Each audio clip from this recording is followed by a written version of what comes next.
Monsieur Serra-Geldin, pouvez-vous nous dire en quoi le prix de la Fondation Chirac pour la prévention des conflits est un prix qui fait la différence? Il faut reconnaître l'énorme innovation, que l'originalité de ce prix, c'est en fait de s'attaquer au problème de la prévention. Trop souvent, on valorise l'action qui vient après la guerre, qui essaye de renouer entre les combattants, mais on ne reconnaît presque jamais ceux qui travaillent avec discrétion, ceux qui travaillent dans le silence, dans l'obscurité, pour prévenir les conflits.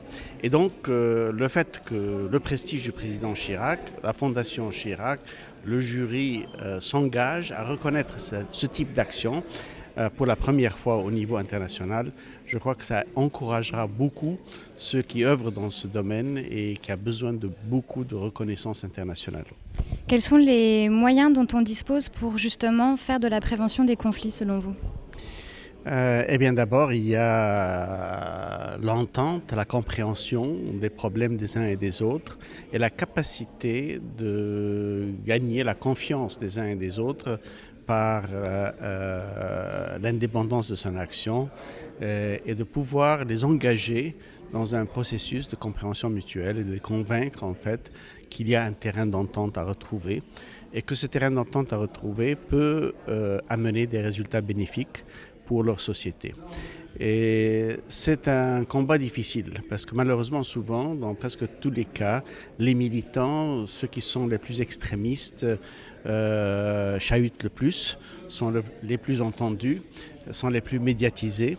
Et donc ceux qui, au contraire, prônent des formules de réconciliation ont un travail doublement dur.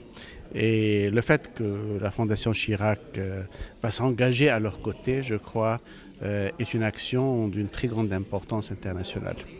Quelles sont les menaces qui pèsent sur la prévention des conflits? Ou les obstacles?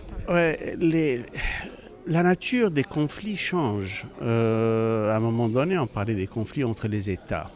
Certes, ça demeure comme étant un grand problème, mais les conflits identitaires à l'intérieur des États posent des problèmes particulièrement difficiles.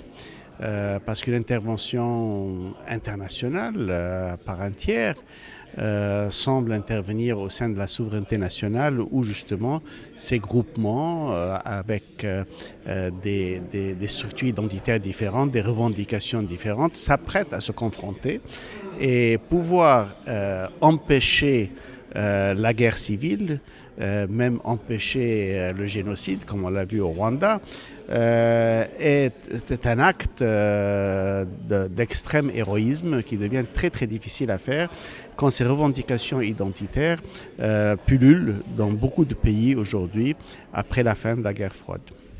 Merci beaucoup.